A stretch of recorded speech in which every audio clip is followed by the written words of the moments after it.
sekali adalah baru tahu bayi kurang itu berat badannya setelah lahir. Karena kalau kandungan kita belum tahu, tapi setelah lahir baru tahu anak saya bagaimana. Nah sekarang yang sedang menyusui berapa orang? Ya. Nah jadi yang sekarang adalah identitasnya sekarang ini setelah lahir. Karena setelah lahir umumnya berarti apa? Dilihat semua orang tuanya lihat, neneknya lihat, tetangganya lihat. Lanjut ya. Yuk. Ini sudah diceritakan oleh Pak Yuharman, ini kita juga lanjutkan lagi. Ya, lanjut. Nah, tadi sudah disampaikan 1000 hari pertama. Jadi kehidupan itu adanya sejak kapan? Sejak di dalam ya. Jadi yang menentukan stunting tidak stunting seseorang bayi anak itu sudah ada di dalam kandungan. Jadi anak lahir, oh ternyata berat badannya 2,4 misalnya. Itu bukan tiba-tiba, itu sudah terjadi prosesnya sejak dalam kandungan. Nah, jadi ini 1000 hari pertama itu sangat penting, tapi pakai itu sudah itu. Nah, sayangnya banyak ibu-ibu baru tahu setelah lahir. Berarti sudah berapa lama ada kandungan itu? Berapa pertama ibu bayi bilang kandungan? 9 bulan misalnya, lebih 9 hari. Ya sekitar 270 sampai hari. Masih ada waktu nggak? Masih ada waktu. Karena 1000 hari kita kejar. Kalau terlambat lahir segera ketahuan, kita masih bisa koreksi sampai 2 tahun. Jadi 1000 hari pertama. Jadi di situ tapi yang paling penting memang dalam kandungan, ya. Karena disitulah sel-sel kita dibentuk. Tadi juga Pak Yohanes sudah sampaikan sebenarnya jauh sebelum hamil, yaitu seperti apa? Remaja. Ketika hamil itu harus dalam keadaan sehat. Nah, ya sapi, ya. Nah, jadi dimulai dari saat kandungan sampai usia 2 tahun. Stunting berhubungan paling besar itu di gizi. Selain gizi ada nggak yang faktor lain? Ada penyakit, sudah cukup makan tapi sering batuk, sering banyak istirahat, bisa juga. Tapi kalau orang tuanya pendek, tadi bukan. Katanya sudah disampaikan, lihat dulu dari kurva nol. Kalau orang tua kita sudah 160, bapaknya 65, ya anaknya pasti tidak pendek. Sepanjang masih dalam batas nol. Nah, jadi stunting begitu pendek, tapi pendek merupakan ciri awal dari stunting. Dan stunting ini konsep pemerintah dalam mengatasi itu adalah melalui program peningkatan gizi. Makanlah yang cukup, yang berkualitas dalam jumlah yang seimbang. Pada ibu hamil bagaimana? Makannya lebih. Karena apa lebih? Karena dia mampu sibuk, itu saja. Kalau sibuknya sudah menyusui, lebih juga nggak? Ya, sepanjang dia masih menyusui, supaya apa? Apalagi 6 bulan pertama. 6 bulan pertama itu si bayi sangat tergantung pada air susu si ibu, sehingga ibunya harus menambah. Kalau sudah 6 bulan bagaimana? Ibunya tetap juga, karena menyusui tetap juga sampai 2 tahun. Ya, sampai 2 tahun masih bisa, meskipun tapi wajib di atas usia 20. Nah, jadi kekurangan gizi yang tidak cukup, nah, kalau bahasa Inggrisnya inadequate, yang tidak cukup, itu yang menimbulkan masalah. Masalahnya apa sekarang? Kemarin pas saya turun ke lapangan, ada ibu ada dalam dingin, ada juga yang tidak bisa menyusui. Nah di sini ada nggak air susunya tidak keluar? Ibu sini keluar semua ya. Nah, kalau tidak ada bagaimana? Memang ini si anak gagal mendapatkan asupan nutrisi. Banyak faktor kenapa nggak bisa keluar dari susu. Ya, memang produksinya tidak ada, atau dia tidak bisa. Nah di sini ada sangat penting sekali ada mengajari bagaimana cara memberikan susu pada 16 tahun. Kalau bisa dipompa. Tapi kalau tidak bisa lagi gimana? Masih lagi konsultasi ke dokter. Nanti apakah bisa diganti atau tidak. Memang ada beberapa misalnya ibunya penyakit TBC. Ada pada dengar TBC? Saya kesini 5 bulan lalu penyuluhan depan di desa Pandaraya. Waktu itu tentang tuberkulosis. Sama dengan Pandangan juga ada ketemu. Waktu itu tentang tuberkulosis. Nah, memang ada. Kalau si ibu menderita tuberkulosis, ada beberapa dokter tidak menyarankan menyusui si bayinya karena takutnya ini. Nah, kalau seperti itu, susunya lompat. Atau kalau tidak juga pakai susu tambahan. Tapi sampai saat ini pemerintah masih sepakat 6 bulan pertama masih eksklusif. Setelah 6 bulan berikan makanan sesuai dengan pertumbuhannya. Ya. Jadi balita yang stunting pada 6 bulan pertama ini kalau tidak segera diperbaiki rentan akan terus menerus. Tapi kalau sempat diperbaiki bagaimana? Masih ada harapan. Jadi bukan tiba-tiba ya. Nah, jadi di sini bagi ibu-ibu yang sedang menyusui sekarang, ibu menyusui bukan peran utama. Jadi ibu-ibu yang sedang menyusui sekarang terus berikan susu di ibu. Kalau sudah meninggal bagaimana Pak? Mulailah diberikan makanan tambahan sesuai usia. Jangan langsung dikasih nasi. Karena apa? Pencernaan si anak masih bertahap. Mulai dari buah-buahan dan sayur-mayur yang di buah rumah. Jangan cepat-cepat dikasih yang manis-manis. Karena apa? Indra si anak kalau dikasih manis nanti akan menolak yang buah dulu. Jadi kapan boleh dikasih nasi? Ya setelah setahun. Kalau sudah 2 tahun berjalan seperti biasanya. Karena apa? Karena cukup ini gambar. Selama 2 tahun pertama ini masih bisa berjalan. Lanjut lagi ya. Lanjut lagi. Nah, Indonesia tadi berita bagus dari saya senang pada dan sampaikan. Sampah sudah tuh. Jadi kami kesini pun salah satunya karena dibilang di sini lokus stunting itu juga. Tapi ada juga berita bagusnya, namun mudah-mudahan kan beresiko. Tadi sudah saya ngomong lagi. Saya bilang pada dalam sini rasanya kedua, gimana beresiko stunting. Kalau beresiko stunting itu apa? Kalau si ibunya hamilnya terlalu muda atau hamil terlalu tua, jarak anak terlalu pendek, atau penghasilan ekonominya rendah, ada banyak segala macam, itu namanya resiko. Kebetulan tahun lalu saya dengan Bu Jauh ini melakukan pemetaan serial. Sebenarnya nggak masuk apa jujur aja. Yang masuk tuh dan Kepulauan Meranti, Kabupaten Indragiri Hilir, itu yang paling top, paling tinggi resiko. Kapan nggak ada juga, tapi nggak mencantok utama.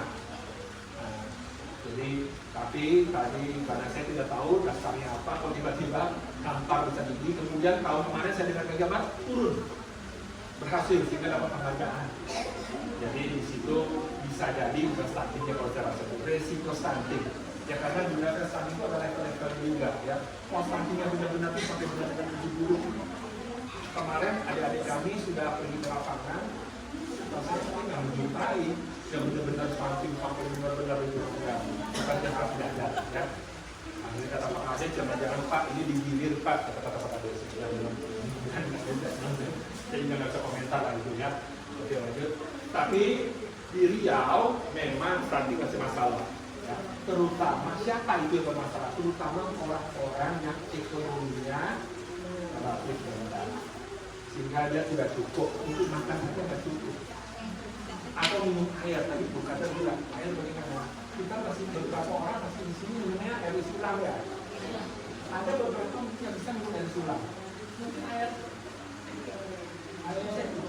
tanah, dan air tanah itu belum tentu pula dimasak dengan matang. Nah itulah. Ya. Atau tinggal di rumah dengan ventilasi yang dia jelek. Di masa kandungan asap rokok terus masuk sehingga mengganggu pertumbuhan berat badan sudah. Nah, ketika lahir si anak paru-parunya tidak bisa berkembang karena tidak mendapatkan cukup oksigen. Maka itu untuk menentukan risiko stunting salah satunya juga indikator kesehatan lingkungan. Nah, di sini kami mohon izin lagi Ibu dan kader, bisa saja nanti adik-adik kami masih sering di sini, untuk melihat yang benar-benar stunting. Kami mau lihat kondisi rumahnya seperti apa. Apakah ada faktor lingkungan salah satu penyebabnya? Apakah di sini kemarin stuntingnya apakah karena faktor nutrisi, atau karena faktor pendapatan, atau karena faktor itu jadi kalau ada yang stunting ini ya kemarin kan sudah didatengin, rasanya sih welcome. Kami mungkin akan datang lagi karena kemarin kami lupa melihat kondisi rumahnya. Nah, untuk Indonesia, pemerintah menargetkan di akhir kepemimpinan Pak Jokowi ini turun menjadi 14%. Berarti tinggal 1 tahun lagi. Ya, bisa atau tidak? Ya, semoga saja bisa. Karena kalau kita tidak bisa menyiasati, masalahnya akan turun nanti 20 tahun ke depan. 20 tahun ke depan anak-anak yang lahir di tahun 2023 ini, 20 tahun ke depan tahun 2000 berapa? 43 atau 45, yaitu ketika 100 tahun Indonesia merdeka. Nah, kalau mereka kemampuan kondisinya bagus, itu menjadi masalah bagi kita. Tapi kalau berhasil muda, nanti 20 tahun lagi Indonesia bisa lebih maju. Karena itu pemerintah berusaha menekan. Nah, semoga saja di kapal kita bisa diturun, karena ini beliau sendiri lebih dekat daripada India. Jadi tadi faktor risikonya apa? Kalau ibu menyusui, kalau sudah lahir di rendah memang sudah risiko. Ketika lahir berat badannya sudah di bawah 2,5 kg, itu sudah risiko. Di sini kemudian ada banyak nggak yang lahirnya di bawah 2,5? Nah, kalau sudah ada itu sudah benar risiko dibandingkan yang lahirnya di atas 2,7. Kalau di atas 2,7 artinya apa? Di dalam kandungan mereka sudah cukup. Kalau stunting juga ya masalah sudah lahir. Tapi kalau lahirnya 2,2, 2,1 itu kenapa bisa terjadi 2,2, 2,1? Ya kan makanannya. Ya itu jadi berat badan lahiran enggak. Jadi kemudian lagi bayi BBRR kali 20%. Artinya jika berat badan di bawah 2,5 dia memiliki resiko lebih tinggi daripada ini. Maka itu kalau di bawah 2,5 harus dirawat rumah sakit supaya ketika keluar rumah sakit berat badannya di atas 2,5. Nah, kemudian lagi risiko yang lain adalah jarak lahir pendek. Nah, ibunya baru melahirkan, 6 bulan kemudian hamil lagi. Ada nggak yang di sini itu? Bayinya baru 6 bulan, 2 selesai menyapih, tiba-tiba hamil. Nah, sehingga anak yang stunting yang mana juga jelas anak pertama, anak kedua nanti. Anak yang pertama, karena anak pertamanya terkorban, anaknya dipijit ke neneknya. Karena si ibunya nggak sadar menyusui, tentunya gimana? Dia muntah-muntah mual-mual lagi. Nah, neneknya bisa saja kalau tahu pengetahuannya cukup bagus, tapi kalau udah tahu dikasih makanan yang terlalu cepat, tidak sesuai umur, atau tidak kurang steril. Nah, jadi maka itu jarak yang terlalu pendek disarankan jarak pertama dengan jarak kedua ada lebih dari 2 tahun. Maka itu selama 2 tahun pertama harus pakai apa? Kontrasepsi, ikut program keluarga berencana. Karena apa? Kalau hamil pun asusnya berhenti juga nanti, nggak bisa pula. Ya. Jadi itu jarak. Jadi semoga saja di sini ada ibu yang punya anak jangan seperti satu lagi. Ibu anak berapa tuh Bu? Sama? Oh, nah resiko stunting salah satunya juga apa? Jumlah anak yang banyak dengan jarak anak ketiga berapa tahun Bu jaraknya? 14 tahun. Waduh. Udah gadis Pak, udah ada adeknya. Sangat saya 14. Ya, oke lagi. Nah, jadi faktor risiko stunting yang lain adalah si ibu tidak melakukan inisiasi menyusui di ketika ketika lahir tidak langsung diberikan ASI eksklusif, ya. Kemudian karena ASI eksklusif itu mengandung apa? Mengandung antibodi yang untuk melawan infeksi. Bayi ini rentan, maka itu bayi itu jangan sembarangan dikasih minuman air luar karena dia bisa misalnya kalau minum. Bagusnya dari mana? Air yang dari si ibu. Karena sebaik-baiknya makanan si bayi adalah makanan yang berasal dari tubuh si ibu. Ya, lanjut lagi. Faktor yang lain adalah pemberian MPASI yang tidak tepat. Nah, MPASI maka itu nanti kader kemungkinan bisa mengajari bagaimana cara memberikan makanan yang tepat. Umur 6 bulan adalah makanannya lumat, kental, dan disaring, bubur saring. Jangan cepat-cepat ke sini. Kadang-kadang si neneknya atau apa mau cepat-cepat. Sedang ada pesta, dikasih cepat-cepat makanan yang nasi dengan rendang. Padahal dia belum cukup. Maka dia anaknya mau cepat. Atau dikasih susu kental manis. Nah, itu sudah tidak boleh di bawah 2 tahun. Jadi jangan kasih susu kental manis karena kalau susu kental manis itu cukup ukuran besar. Itu pun bukan manis susu, hanya sedikit pemilihan saja. Ya, kalaupun mau kasih susu adalah berikan susu formula yang sesuai dengan kalau sudah lebih 6 bulan juga ya, kalau lebih 6 bulan nggak boleh juga. Nah, nanti ikuti bertahap. Kalau sudah 12 bulan, sudah setahun, boleh secara bertahap. Ada beberapa anak tidak tahan makan sesuatu mencret. Maka itu kita tandai, oh anak kita kalau makan ikan tiba-tiba alergi. Ya jangan nanti kasih kita konsultasi apakah alerginya ikan ini saja atau ikan semua. Ada beberapa yang alergi tepung.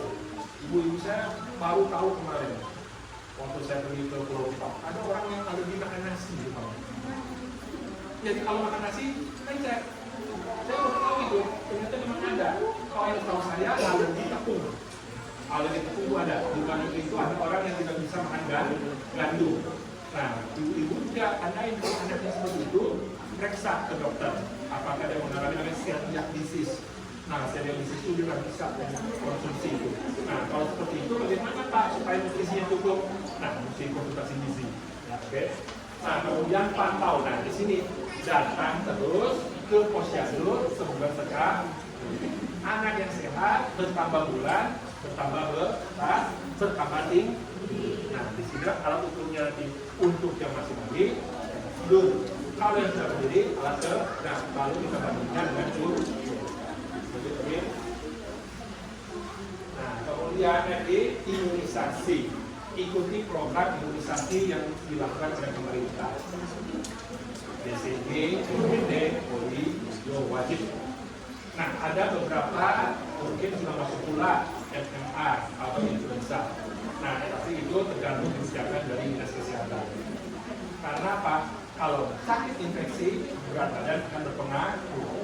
Apalagi tuberkulosis.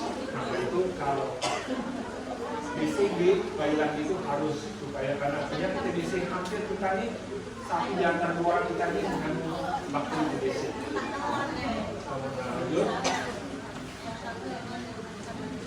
Kemudian lagi minum obat cacing.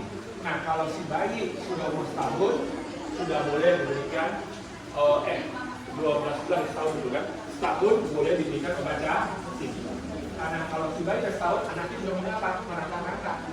Kalau sudah merangkak-rangkak dia sudah bisa tinggal perintah. Sudah makanya diberikan obat cacing. Nah, di sini obat cacingnya di mana kita di puskesmas.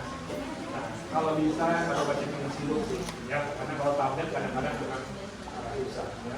Obat cacing. Nah, si ibunya apa lagi? Ibunya tetap mengkonsumsi vitamin karena si ibunya harus sehat. Nah, ini kelas secara teratur. Ya, lanjut lagi. Nah, kemudian sering ikut-ikut penyuluhan seperti sekarang atau baca-baca. Nanti adik-adik KKN akan terakhir brosur ini dalam bentuk PDF, WA. Ya, nanti bisa tengok-tengok di kita. Nah, lanjut. Sosial ekonomi memang berpengaruh, nggak bisa dihindari. Jadi ekonomi, ya di sini peran keluarga bagaimana agar kalau ekonominya pas-pasan bagaimana alihkan makanan terbaik untuk dulu sementara. Kalau memang nggak cukup lagi gimana? Alihkan dulu ke anak ya supaya ekonominya. Oke, ini sudah. Nah, jadi strateginya apa yang sekarang dilakukan bagi ibu menyusui? Pola asuh. Jadi terus menjalankan pola asuh yang baik bagi si A, bagi si anak, kasih menyusui sampai 6 bulan dan berikan edukasi. Ini saja yang bisa dikerjakan pada edukasi. Kemudian terus kontrol terus ke di bidan atau posyandu. Jika ada kurvanya di rendah, kadar ditandai, kenapa rendah? Kalau rendahnya di bawah, garis yang di bawah harus konsul ke dokter supaya jangan lambat. Lanjut tadi. Nah, jadi pencegahannya tadi sudah. Nah, setelah ini ibu istri akan melanjutkan apa makanan yang cocok untuk ibu anak-anak supaya nutrisi itu cukup. Lanjut tadi. Ada istri, lanjut tadi istri.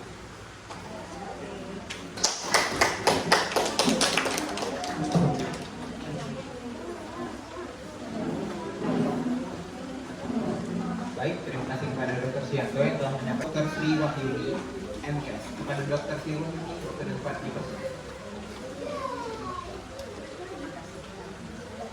Assalamualaikum warahmatullahi wabarakatuh. Kita cepat aja ya, dia kemuliaan masing-masing. Jadi intinya di sini yang paling penting itu adalah niat dulu, ya kan? Kita tadi sudah ditakdirkan atau dititipkan mempunyai anak, berarti bersyukurnya dengan titipan itu apa yang akan kita lakukan, ya kan? Pasti ibu-ibu kalau bikin rumah aja mikirnya pasti banyak referensinya, ya kan? Lihat rumah tetangga, lihatnya di TV atau di mana begitu ya, kepinginnya seperti ini, seperti itu, ya kan? Nanti sudah diayang-ayang atau direncana-rencanakan. Begitu juga tentunya yang utama sekali tentunya anak, ya kan? Nah, jadi untuk mendapat mempunyai anak yang nantinya bisa menjadi SDM yang baik tadi, itu bahan utamanya adalah dari tadi disampaikan asupan, ya. Jadi nomor satu itu asupan, faktor yang lain mempengaruhi ada selain asupan ada, yaitu lingkungan dan penyakit. Yang utama lagi setelah asupan adalah penyakit. Ini kita panasan mungkin ya. Lanjut, jadi ini adalah yang paling ya saya hanya mengingatkan aja. Sebetulnya ibu pasti sudah tahu apa makanan, apa yang ini ya. Hanya saja kita melakukan sesuatu itu ada niat, ada ilmu, baru bisa diamalkan, ya kan? Nah, jadi itu orang udah tahu kita sebagai orang tua, ya kan? Nah, tadi sudah disampaikan adanya 1000 hari pertama, ya kan? Jadi mulai dari dalam kandungan janin sampai usia belasan. Jadi itu adalah sebetulnya definisi stunting terjadi setelah 2 tahun. Kalau di bawah 2 tahun faktor risiko. Nah, tapi walaupun faktor risiko kita main-main aja baru risiko, enggak juga ya Bu ya. Seharusnya jangan sampai termasuk yang berisiko. Tapi kadang-kadang karena faktor risikonya banyak, ya nantinya minimal kita mengetahui kalau kita berisiko sehingga kita mencegah sebelum 2 tahun jangan terjadi stunting, ya. Tentunya tadi dimulai dengan memenuhi kebutuhan gizi. Tadi sudah disampaikan dan cukup paham kali ya dari remaja putri, karena remaja putri yang jadi perempuan ini sebetulnya kita lebih dikasihkan kelebihan perempuan. Kenapa Bu? Kita bisa menyatakan lebih daripada laki-laki dalam hal apa? Ya, ada 3 ya Bu ya. Pertama kita dikasih mengandung, kedua melahirkan, ketiga menyusui. Jadi ibu-ibu harus berbangga. Jadi perempuan aja kita udah bangga. Habis itu dikasih hamil, ya kan? Habis itu menyusui lagi dan melahirkan dan menyusui. Jadi ibu-ibu walaupun apa kerjanya, saya ibu rumah tangga aja, kayaknya lemas bilang ibu rumah tangga, artinya pasti nggak puas kan, kayak nggak terima gitu ya Bu ya, yang bahwa kalau kerja di luar atau apa gitu ya, itu padahal akan mengganggu tugas utama sebagai ibu rumah tangga. Tapi berbanggalah kita dengan sebagai perempuan menjadi ibu rumah tangga dengan yang 3 tadi, sehingga nantinya kita bisa melakukan hal-hal tersebut. Artinya kita pasang niat dulu, ujung-ujungnya kan biar dapat pahala ya. Kita hidup ini kan tujuannya akhirat ya Bu ya, nanti dapat pahala. Jadi semua itu ibadah, tapi ibadah aja nggak bisa, diamalkan aja nggak bisa kalau tidak ada niat dan tidak ada ilmu. Tadi juga teman saya sudah menyampaikan, salah satunya caranya ya begini, kita mengingatkan kembali, oh ternyata menyusui ada ilmunya juga ya. Iya, ya. Nah, itu. Jadi yang utama sekali di sini adalah pemberian ASI. Pemberian ASI ini kita pelajari dari kelas ibu hamil, terus prakteknya di saat menyusui, ya kan? Kemudian nanti dilanjutkan MPASI, ini yang semuanya itu imunisasi ya. Sebetulnya ini yang wajib. Kemudian sudah imunisasi apalagi pantau. Tadi Mbak Lijan sampaikan juga dengan bekerja sama dengan ibu kader setiap bulannya. Jadi ibu juga harus tahu kenapa mesti datang ke posyandu, timbang anak. Loh, kenapa mesti ini ditimbang? Nah, itu jangan sampai kita nggak tahu. Apa sih gunanya ditimbang, diukur, ya kan? Nah, ya, itu juga nanti kita lihat sehingga akhirnya kita bisa, kalau seandainya berisiko, kita bisa perbaiki stunting sebelum 2 tahun. Itu kok stunting menurun? Kalau dia udah stunting jadi nggak stunting itu kayaknya mustahil. Kalau udah dibilang stunting, umurnya udah 2 tahun di atas dinyatakan stunting. Logikanya kita menanam tumbuh-tumbuhan, bisa nggak turun dia?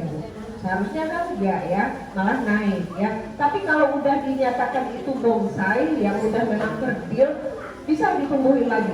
Kan enggak. Jadi begitu. Kalau udah 2 tahun, ada pun sedikit aja ya kan. Kalau bonsai itu kan sedikit aja nambahnya, ya. Nah, jadi begitu juga. Kalau kita butuh yang normal, nggak terkejar lagi. Makanya kita pasang niat jangan sampai stunting nantinya ya.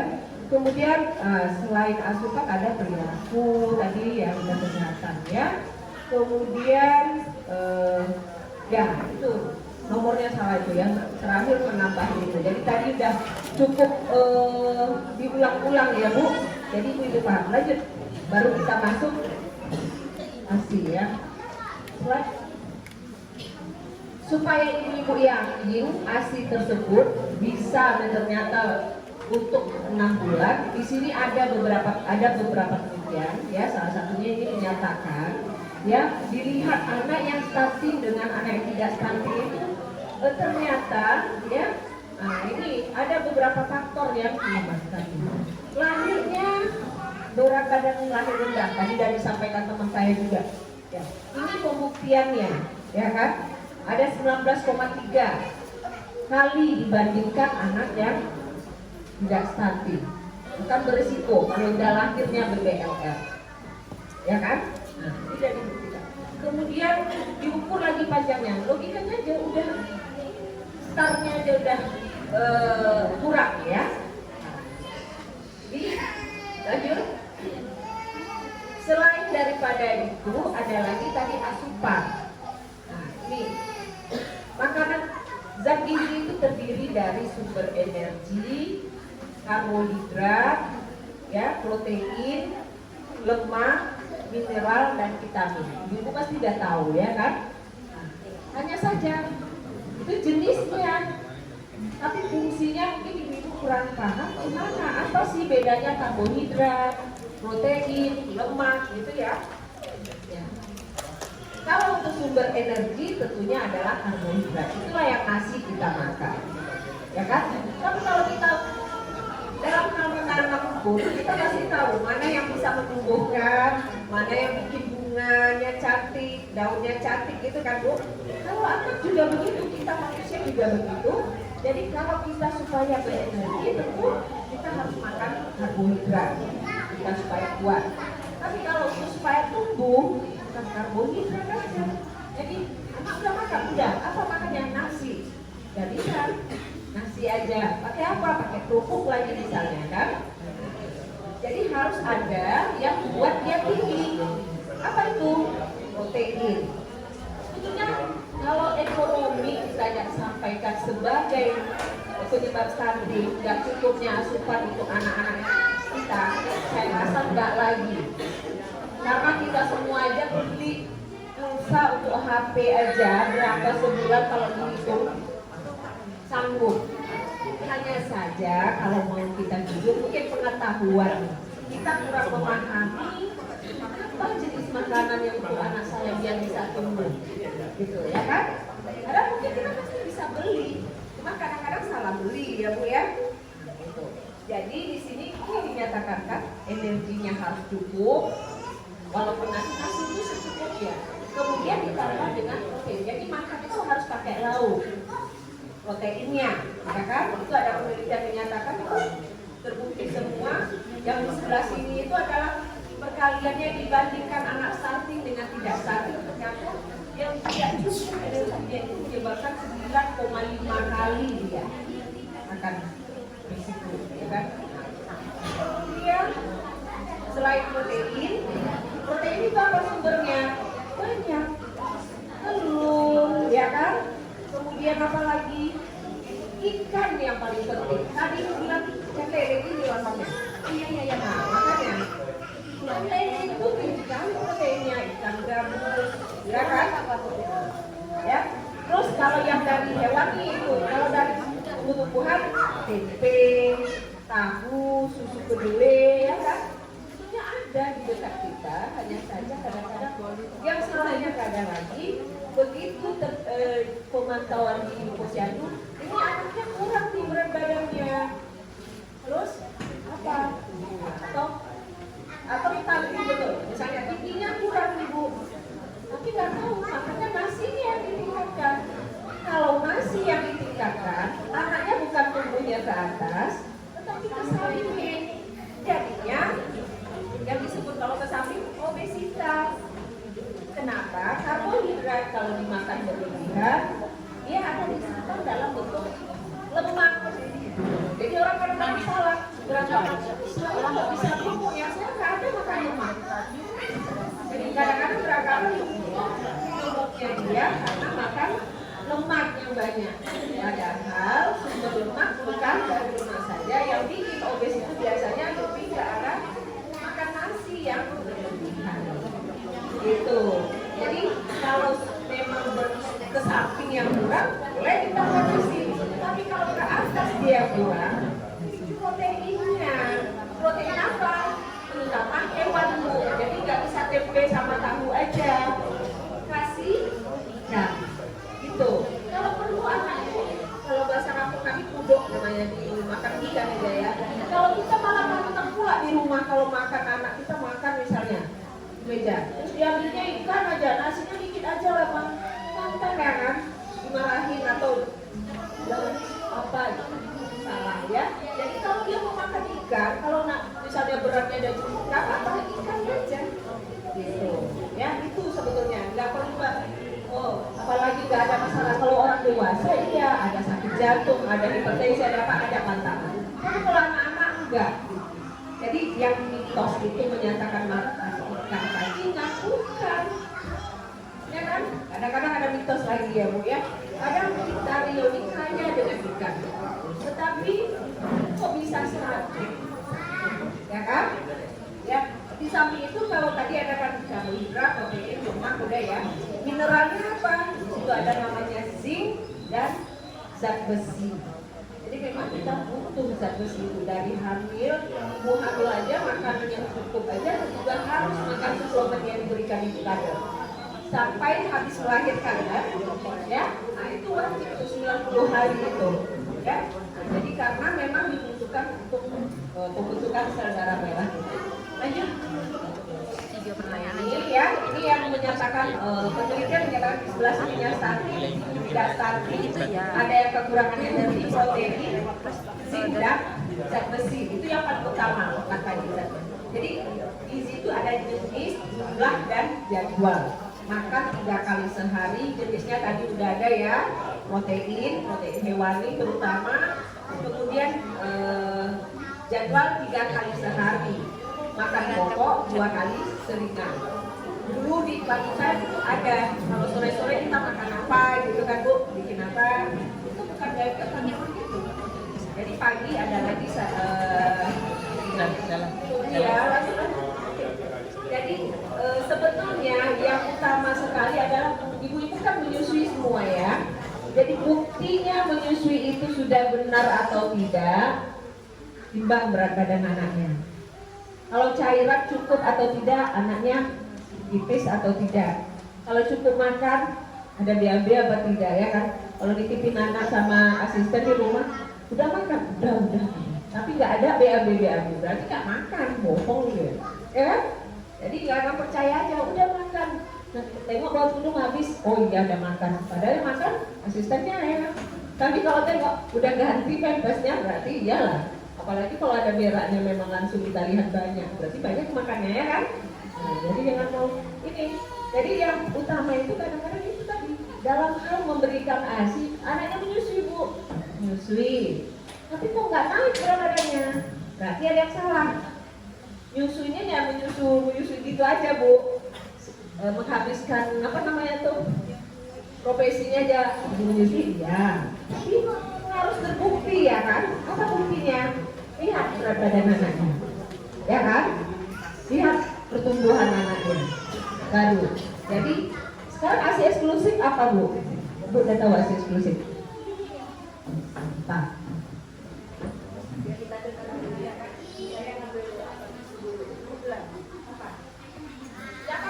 Belajar aja kalau misalnya pernah hasil tidak? Berarti dia pernah ya Kak? Gimana kemarin ngelakuin hasil skripsinya? Anak ibu dikasih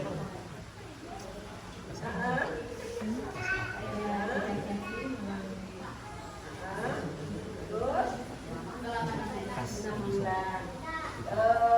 Kali boleh nggak dikasih minum? Gak boleh kasih apa-apa?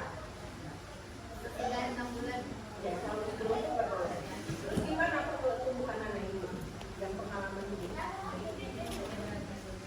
Ya, apa tak? Ya, sesuai gak? Ya, kemarin dia tes ya. Jadi, sebetulnya memang kelihatan anak yang ASI itu kan bentalnya beda ya. Karena ini gak bawa anaknya, anak ini anak kedua katanya tadi ya. Anak pertama itu udah umur berapa Bu? 1,5. Jadi itu ya. Kadang-kadang ada lagi nggak yakin. Ya. Jadi memang ASI itu adalah makanan yang ideal untuk bayi. Kenapa? Alasannya tadi sudah disampaikan teman juga. Bayi dilahirkan ada 4 yang belum sempurna dia langsung, ya kan? Sistem di tubuhnya. Yang pertama, salah satunya pencernaan. Jadi alasan kenapa harus ASI karena memang pencernaannya belum bisa menerima makanan yang lain. Nah, kok nyatanya besar-besar juga kan anak saya ini juga kalau nenek-nenek kan ngomongnya gitu ya. Dari zaman dulu gitu. Iya, tapi efeknya nanti di saat dewasanya kena diabetes, ya kan? Kena penyakit jantung, hipertensi. Itu pengaruh memang ternyata dari penelitian dari pola waktu kecil gitu ya kan. Yang kedua sistem selain pencernaan sering step juga anaknya kan. Nah, jadi itu sistem di otaknya. Jadi pengaturan panas itu memang belum sempurna juga. Jadi itu normal nggak apa-apa sebetulnya. Tapi nggak bisa diatasi maksudnya. Jadi kita hanya nggak bisa kita elakkan kalau dia lahir dengan otak udah belum sempurna. Hanya saja kita menghindari supaya jangan panas. Nah, artinya jangan kurang cairan, ya kan? Pada umumnya. Kemudian hatinya juga sering bayi kuning, ya kan? Nah, dengan memberi ASI salah satunya juga untuk membantu karena memang tadi kita tahu belum sempurna dan ginjalnya juga ya. Nah, jadi semua itu belum jadi sehingga harus dengan ASI karena ginjal tadi mengeluarkan cairan juga dengan ginjal. Karena ginjalnya belum sempurna, kalau kita kasih minuman atau makanan yang lain juga akan Sehingga kalau dengan ASI, ibu memberikan dengan semaunya, ya sesering mungkin, itu tidak akan pernah memperberat dari organ target tadi, malah sesuai. Nah itu ya. Jadi jadi mungkin lanjut coba. Jadi sering nggak berhasil itu karena yang tadi yang saya lihat di sana. Sehingga supaya berhasil kita harus mempelajari ini. Apa manfaatnya, apa perbedaan ASI dengan susu formula, bagaimana kok ASI bisa keluar, ya kan? Kemudian supaya sukses. Lanjut. Nah ini manfaatnya. Jadi ada bagi bayi dan bagi ibu, ya kan? Banyak. Yang paling utama itu apa? Kedekatan ibu dengan anak, ya. Kalau kita paling enak itu kalau punya menyusui ya. Nanti kalau pas datang masa menyusui kita bawa anak ke kamar, ibunya istirahat, anaknya menyusui. Itu aja sudah suatu. Padahal yang paling enaknya lagi jantung anak dengan jantung ibunya berdekatan, ya. Makanya nanti apalagi dimulai dengan tadi disampaikan adanya IMD, ya kan, inisiasi menyusui dini, ya. Jadi itu alami aja, ada aroma yang dicium oleh si bayi sehingga dia menemukan penting susu ibunya. Itu nggak diarahkan ya. Nah, ada aroma itu. Jadi kita ini sebetulnya kadang-kadang kalau binatang kita perhatiin, kalau kita nggak pernah diperhatiin bagaimana anak cara menangkap misalnya ya. Nah, itu ibu bisa lihat manfaat ya. Karena saya mau langsung ke arah yang kenapa nggak berhasil menyusui nanti ya, lanjut. Nah ini juga kandungannya kita pasti udah tahu ibu-ibu. Anak yang menyusui di dalam ASI itu juga ada kolostrum, ada zat-zat antibodi ya, semua itu yang akan mencegah terjadinya infeksi ya, kekebalan dari dalam. Lanjut. Ini perbedaannya ASI dengan susu formula ya. Kalau susu formula itu bisa nanti apa kelebihan ya kan? Nah, dosisnya kalau menyusui enggak, nanti udah ibu buktikan lah itu. Gampang juga buatnya ya kan? Nah, steril semua aja. Nah, jadi yang paling penting itu di sini. Kenapa kita bisa menyusui? Sebetulnya kan persiapannya gabung dengan di saat hamil juga. Jadi anak tumbuh, kebutuhan ibu hamil itu bukan tumbuhnya janin saja, tetapi juga mempersiapkan bagaimana memproduksi ASI nantinya setelah melahirkan. Jadi itu berjalan sama. Yang dibilang kadang-kadang kenapa nggak menyusui, ASInya nggak keluar, ASInya nggak ada. Lumayan kalau nggak keluar dibilang, berarti ada di dalam. Ini kadang-kadang ASInya nggak ada, masa nggak ada ASInya. Padahal itu ya kalau kita mengetahui kehidupan itu tidak dipersiapkan itu berbarengan. Sebelum lahir sudah ada, nanti begitu lahir. Hanya saja karena faktor-faktor apa yang menyebabkan dia nggak keluar. Nah itu ya kan, di sini sebetulnya dia malah ada di semacam tempatnya juga dibikin ya, kantong-kantong yang akan nanti menampung ASI di dalam payudara tadi. Jadi ASI tersebut tidak pengaruh dengan besar kecilnya payudara, tetapi dengan banyaknya jumlahnya kantongnya tadi. Karena payudara yang besar bisa aja karena lemaknya ya. Nah tapi kalau karena kantongnya baru, intinya seperti itu. Sehingga dengan adanya kantongnya tadi itu yang akan nanti bagaimana cara bayi memompanya. Jadi sama dengan sistem pompa, kalau dengan pompa kan dibantu alat. Kalau bayi kan langsung dia mulutnya itu yang memompa sehingga menekan daripada kantong-kantong tadi sehingga muncrat keluar. Harusnya seperti itu, ya kan? Karena sudah diproduksi. Yang perlu diketahui yang memproduksinya itu ada dua hormonnya. Ada prolaktin yang untuk menghasilkan dan ada yang untuk mengeluarkan oksitosin. Hanya saja hormon ini sangat dipengaruhi oleh psikologi seorang ibu. Nah itu, jadi makanya tadi hubungannya kenapa mesti istirahat, tidur yang cukup, dari waktu hamil dibiasakan supaya nanti ibunya santai waktu melahirkan, terima, ya kan? Nah, bangga, itu tadi makanya kita harus bangga dengan perempuan itu bisa menyusui tadi ya kan, dengan santai tadi, terutama menyusui di malam hari itu sangat mempengaruhi hormon malam hari, semakin sering menyusui di malam hari, semakin banyak produksi ASI. Ibu-ibu yang sudah berhasil ASI eksklusif pasti bisa membuktikan. Dengan semakin dipompa atau semakin sering disusui anaknya, ASINya semakin banyak, semakin banjir ya. Jadi itu hubungannya dengan hormon tadi karena merangsang hormonnya untuk memproduksi. Hanya saja tentunya bahan bakunya untuk produksi tentu ada. Itulah yang disampaikan teman saya tadi, asupan dari untuk ibunya, ya kan? Asupan untuk ibu sama juga dengan yang tadi ya Bu, karbohidrat, protein, ya kan? Mineral tadi ya. Nah, jadi itu hormonnya. Lanjut.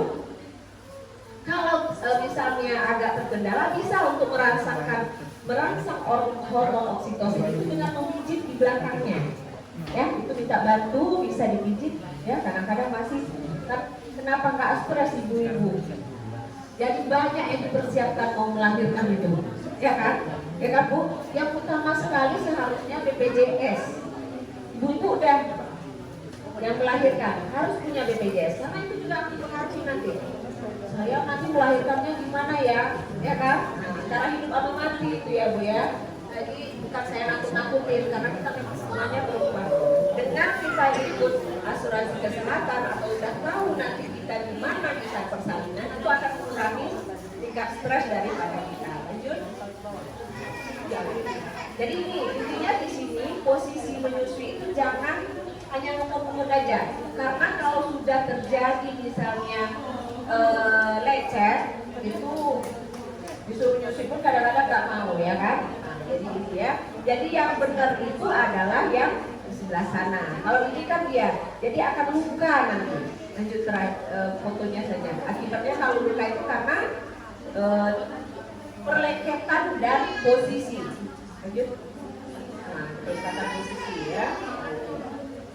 Ya, jadi awalnya diolesin dulu supaya jangan kering ya. Lanjut. Posisinya bisa macam-macam, jadi nggak ada alasan, nggak ada tempat atau apa ya, banyak bisa. Lanjut, ini udah, ya yang belakang, nah ini. Jadi menyusui itu adalah dari bawah, jadi ada refleks pada anak tersebut ya kan. Jadi masuk sehingga putihnya itu mengenai langit-langit daripada bayi. Dan pas di areolanya itu masuk ke mulut, bukan putihnya aja, tapi areolanya. Jadi yang perlu dipahami supaya sukses, ibu belajar menyusui, anak belajar menyusui. Jadi dua-dua sama belajar kalau anak pertama ya. Lanjut, jadi kita lihat gambarnya aja. Jadi ini ada refleks, ya kan?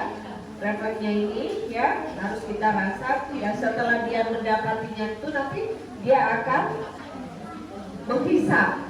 Baru terakhir menelan. Lanjut. Nah ini caranya, jadi posisinya itu harus tegak lurus begitu, dari sana caranya. Lanjut. Nah ya, lanjut. Sehingga kelihatan kan bibirnya itu, mulutnya si anak. Kalau yang betul-betul menyusuinya benar seperti itu mulutnya. Jadi kadang-kadang orang udah disusu 1 jam kok nggak kenyang-kenyang, nggak benar, nggak masuk. Ya kan, cuma pisah-pisah aja. Jadi kalau yang benar itu seperti itu, sehingga sebetulnya nggak terlalu banyak waktu untuk menyusui, sehingga bisa dipindah dan selesai nanti pulang lagi 3 jam kemudian. Oke, nah, ini cara melepaskannya karena dia harus kiri dan kanan. Nah, ya, jangan lupa setelah selesai karena besar kali ya Bu, udah capek menyusui, udah banyak tumpah lagi ya. Jadi harus diingat menyendawakan. Bisa minta tolong pasangan. Jadi di sini sebetulnya ini tadi kan orang tua tadi itu bukan ibu-ibu saja, tapi bapaknya juga. Lihat itu berbahagia sekali kalau yang bapaknya sendawa habis susu, bapaknya yang mendawai ya Bu. Tapi kalau kita bapaknya kemana? Ini ya, kalau ada misalnya tetap banyak aslinya, menyusunya udah dibantu dengan diperah, disimpan, ya kan? Karena dengan memerah tadi akan memproduksi lagi. Jadi pesan saya ini lagi semuanya, karena kita memang pada umumnya di sini tahu ya, bagi yang muslim, kenapa ibu-ibu menyusui? Apa alasannya menyusui itu kenapa? Tahu nggak? Nah, kenapa Bu? Kita menyusui itu kenapa? Selain daripada ilmu yang itu tadi ibu dapat, ada nggak dapat yang lain yang buat kita yakin dengan menyusui itu harus saya menyusui.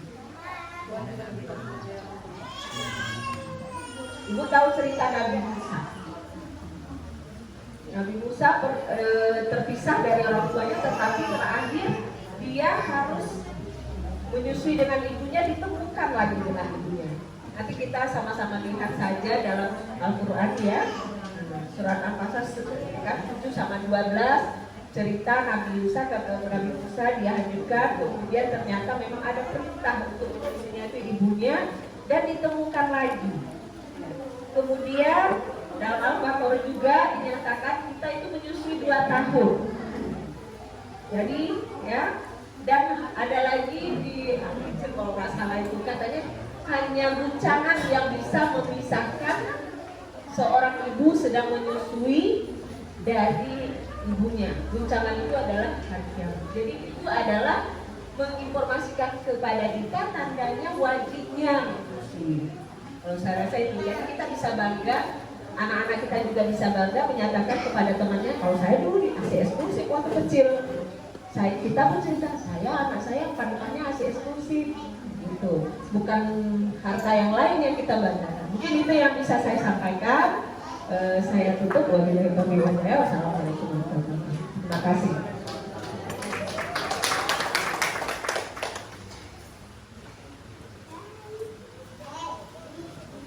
Terima kasih kepada Dr. Sri Wahyuni yang telah menyampaikan materinya tentang penanggulangan stunting meliputi pola makan, lalu pola menyusui ya. Harapannya